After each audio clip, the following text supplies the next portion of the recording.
नमस्कार. महाराष्ट्र शासनानं 11वी online admission process संपूर्ण राज्यभर राबविण्याचं ठरवलं. यासाठी त्यांनी एका खासगी संस्थेकडे ही जबाबदारी दिलेली आहे आणि त्या खासगी संस्थेनं जे काही सॉफ्टवेअर तयार केलेलं आहे त्यामध्ये अनेक तांत्रिक अडचणी येताना दिसत आहेत. म्हणजे एक प्रयोग सुरू आहे आणि तो प्रयोग या विद्यार्थ्यांच्यावर केला जात असल्यामुळं ज्या अडचणी येत आहेत त्या अडचणींना सामोरे जाताना विद्यार्थी, पालक, शिक्षक सर्व संबंधित घटक हे त्रस्त झालेले आपल्याला पाहायला मिळत आहेत.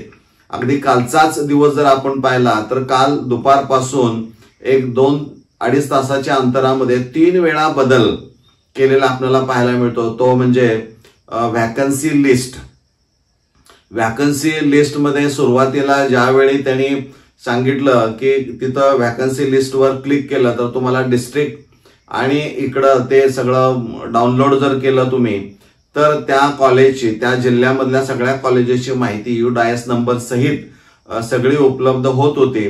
पुन्हा अडचणी आल्या, काही त्यांना काही जाणवलं काही माहित नाही, परंतु पुन्हा एक त्यांनी बदल केला. म्हणजे मधल्या काळामध्ये त्यांनी गॅप ठेवला आणि पुन्हा त्यांनी बदल जो केला त्या बदलामध्ये असं होतं की रिजन आणि डिस्ट्रिक्ट.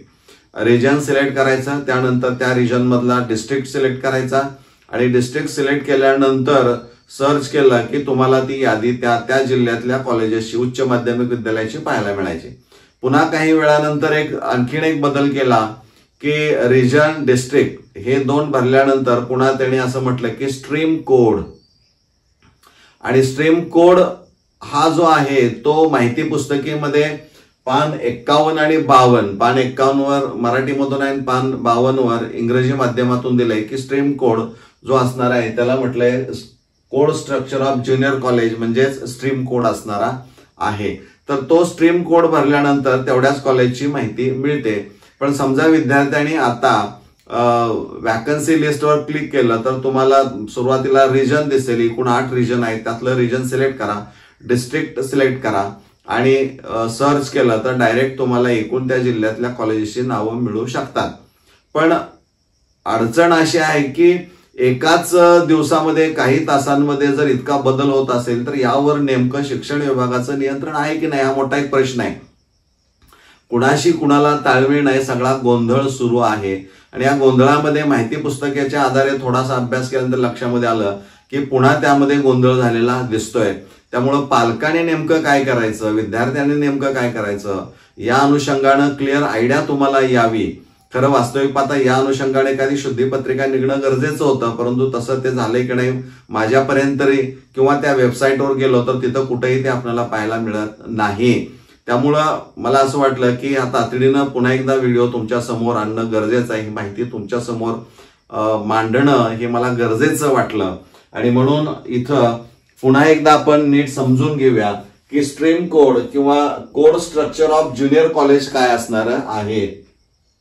तर त्या पान 51 आणि 52 वर त्यांनी क्लिअर कट असं म्हटलेलं आहे की एकूण 9 कॅरेक्टर्स असणारे आहेत. म्हणजे टोटल 9 कॅरेक्टर्स ही यामध्ये असणार. म्हणजे हे जे ब्लॉक दिसत आहेत ते एकूण तुम्हाला 9 दिसत आहेत. या 9 मध्ये पहिले जे 2 आहेत ते एरिया किंवा आता आपण त्याला रिजन असं म्हणूया. लक्षात घ्या, एरिया म्हणजे क्षेत्र, म्हणजे थोडक्यामध्ये रिजन ते असणार आहे. पुढचे जे 4 ब्लॉक दिसत आहेत त्यासाठी ज्युनियर कॉलेज कोड असं त्यांनी म्हटलेलं आहे. म्हणजे त्या कॉलेजचा जो काही नंबर असणार आहे तो ज्युनियर कॉलेज कोड असणार आहे, सांकेतिक नंबर तो असणार आहे.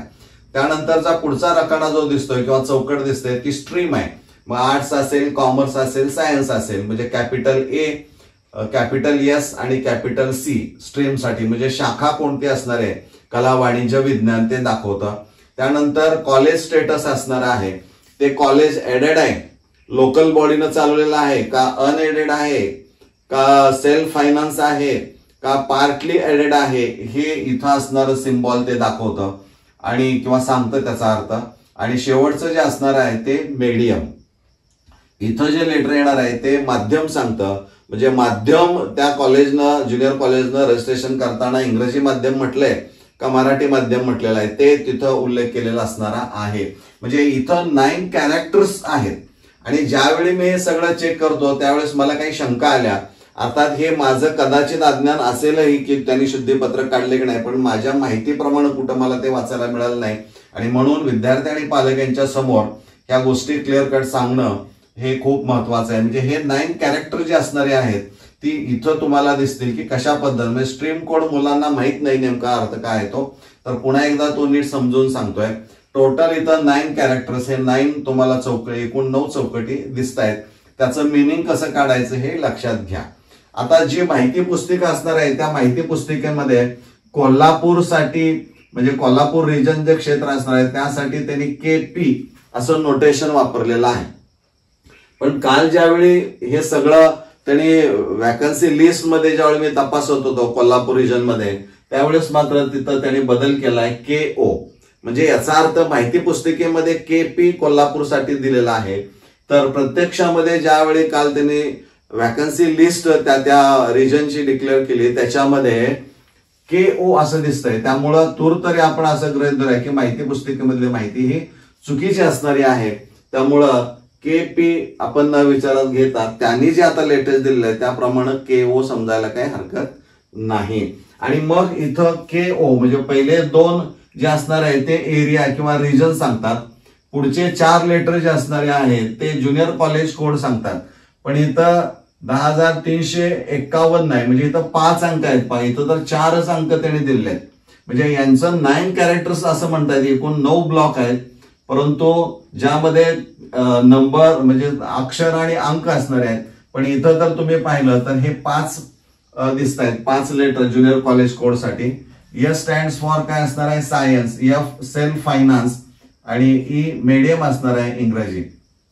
म्हणजे इथं एकूण 10 कॅरेक्टर्स आपल्याला पाहायला मिळतात, पण माहिती पुस्तिकेमध्ये देताना चक्क त्यांनी 9 कॅरेक्टर्स टोटल दिलेली आहेत. त्यामुळे मित्रांनो नीट काळजी बघून तुम्ही स्ट्रीम कोड जो कॉलेजचा सिलेक्ट करणार, जे कॉलेज पसंतीक्रम, त्यामध्ये ह्या गोष्टी आपण बघणं खूप गरजेचं असणार आहे.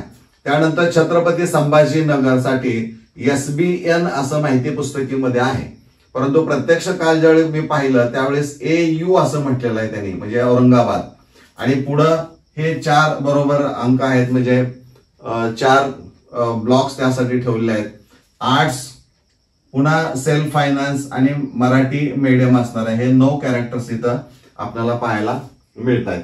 म्हणजे इथं SBN हे माहिती पुस्तकीमध्ये आहे, परंतु काल जे काय वॅकन्सी लिस्ट जे डिक्लेअर केले त्याच्यामध्ये AU हे छत्रपती संभाजीनगरसाठी असणार आहे. त्या रिजन मध्ये जे काही जेवढे जिल्हे असतील आणि त्यांची कॉलेज असणार आहे त्यासाठी AU हे नोटेशन तुम्हाला वापरायचं आहे. लातूरसाठी LTR असं हे त्यांनी माहिती पुस्तकेमध्ये दिलेलं आहे, म्हणजे 3 लेटर्स आहेत. पण ऍक्च्युली इथं एरिया फक्त दोनच ब्लॉक्स एरियासाठी किंवा रिजनसाठी आहेत, म्हणून तिथं पुन्हा पाहिलं तर इथं LA त्यांनी आहे, म्हणजे LTR हे तिथं नाही. लातूरसाठी LA आणि इथं सिम्बॉल बरोबर 1 2 3 4 सायन्स आहे, सेल्फ फायनान्स आहे, मराठी मीडियम आहे, 9 लेटर्स बरोबर आहेत. परंतु इथं पहिले नोटेशन जे असणार आहे एरिया किंवा रिजनचं इथं चूक ते माहिती पुस्तकामध्ये दिसते असं कळतंय. अमरावतीसाठी AM आहे, इथं देखील तुम्ही पाहिलं तर 12086, म्हणजे 4 अंक ज्युनियर कॉलेज कोड साठी म्हटलंय, परंतु इथं 5 दिसत आहेत. म्हणजे गैरसमज हा जो गोंधळ होतोय पालकांचा तो होऊ नये, म्हणजे गोंधळात गोंधळ चालू आहे की काय असं मला वाटतंय. तर इथं 5 आहेत. पुन्हा सायन्स, सेल्फ फायनान्स, इंग्रजी माध्यम, इथं 10 कॅरेक्टर्स त्याच्यामध्ये दिसत आहेत. मुंबईसाठी MU बरोबर आहे, MU 11-8-19, म्हणजे इथं सुद्धा पुन्हा 5 कॅरेक्टर्स दिसत आहेत. आणि मग पुन्हा आर्ट्स, सेल्फ फायनान्स, इंग्रजी माध्यम असणार आहे, इथं 10 कॅरेक्टर्स एकूण दिसत आहेत आपल्याला. नागपूरसाठी NG इथं 27-33, सायन्स, सेल्फ फायनान्स, इंग्रजी माध्यम, 9 कॅरेक्टर्स हे बरोबर आहे. नाशिकसाठी NK पुस्तकामध्ये दिलेलं आहे ते बरोबर आहे, NK 00310, म्हणजे इथं पुन्हा 5 अंक दिसत आहेत ज्युनियर कोड साठी. सायन्स आहे P, याचा अर्थ पार्टली ऍडेड, म्हणजे 20% पासून ते 80% साधारणपणे त्याचं अनुदान असणार आहे. सायन्स पार्टली ऍडेड आणि मीडियम असणार आहे ते मराठी असणार आहे. इथं 10 कॅरेक्टर्स आपल्याला पाहायला मिळत आहेत. पुणेसाठी PN आहे, PN 9908, सायन्स, सेल्फ फायनान्स, इंग्रजी माध्यम, इंग्लिश आणि 9. म्हणजे हे एक उदाहरण म्हणून घेतलेलं आहे. एक त्या रिजन मधलं एक मी सिलेक्ट केलं, मला वाटलंय कुठलं काय आहे ते. परंतु हे जे स्ट्रीम कोड असणारे आहेत, हे स्ट्रीम कोडच ऍक्च्युली तुम्हाला भरावे लागतात तुमचा कॉलेज ज्यावेळी पसंतीक्रम देतात त्यावेळी. त्यामुळे इथं जी गफलत झालेली आहे, इकडं सांगतायत 9 कॅरेक्टर्स, तर कोल्हापूरसाठी पुन्हा इथं 9 कॅरेक्टर्स आहेत, परंतु इथं नोटेशन चुकलेलं आहे. एरियाचा सिम्बॉल AU नोटेशन आपण म्हणूया. इथं अमरावतीला 10 झालेले आहेत, मुंबईसाठी पण 10 दिसत आहेत, नाशिकसाठी सुद्धा 10 कॅरेक्टर्स हे दिसत आहेत. म्हणजे हा एक बदल मला जो जाणवला, तो तुम्हाला जाणवलाय की नाही मला माहिती नाही, परंतु मला ज्यावेळी वाटलं रात्री की अरे हे कुठंतरी वेगळे पण दिसतंय, हे तुमच्या समोर आणणं गरजेचं आहे. जर ही माहिती तुम्हाला ऑलरेडी असेल तर हरकत नाही, पण मला वाटलं की हे तुमच्यापर्यंत पोहोचवणं. त्यामुळं जो काही व्हॅकन्सी लिस्टच्या अनुषंगानं काल गोंधळ झाला आणि त्यावरनं पुन्हा मी थोडासा अभ्यास केल्यानंतर लक्षात आलं की इथेही पुन्हा गोंधळ दिसतोय. तर हे आपल्या निदर्शनास आणून देत आहे. स्ट्रीम कोड हे किती महत्वाचं आहे हे आपल्या लक्षामध्ये आलेलं असणार आहे. त्यामुळं व्हॅकन्सी लिस्ट म्हणजे पसंतीचं उच्च माध्यमिक विद्यालयाचा प्राधान्यक्रम देत असताना तुम्हाला हा स्ट्रीम कोड महत्वाचा असणारा आहे. आणि तुम्ही काही स्ट्रीम कोड तयार केले असतील, त्यामध्ये काही बदल तुम्हाला आता निश्चित करावे लागणारे आहेत. कारण इथं नोटेशन जे दिसतंय ते प्रत्येकाला 2च दिसत आहेत, हे क्लिअर कट आहे. यामध्ये काही अडचणी आहेत. म्हणजे हे आत्ताचा अपडेट आहे, हे लक्षात घ्या.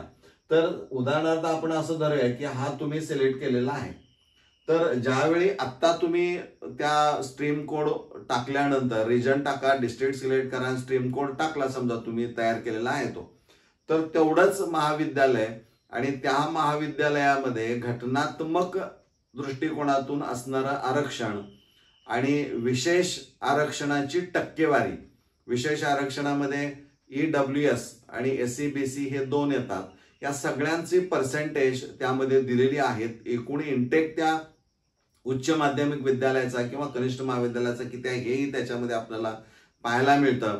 आणि त्याचबरोबर कोटा अंतर्गत राखीव जागा किती आहेत, म्हणजे इन हाऊसला किती आहेत, मायनॉरिटीला किती आहेत, मॅनेजमेंटला किती आहेत सध्या स्थितीमध्ये, हेही तुम्हाला नीट समजू शकतं. आणि त्यावरून तुम्हाला मग कुठं प्रवेश घ्यायचा आणि कसा पसंतीक्रम ठरवायचा हे या व्हॅकन्सी लिस्टवरून सुद्धा ठरवायला ते सोपं जाऊ शकतं. त्यामुळे हे अत्यंत महत्वाचं असणार आहे. मला वाटतं ही गोष्ट आपल्याला निश्चित समजलेली असणारी आहे. ती इतरांच्या पर्यंत पोहोचवण्याचा प्रामाणिकपणे आपणही प्रयत्न करणं गरजेचं आहे. धन्यवाद.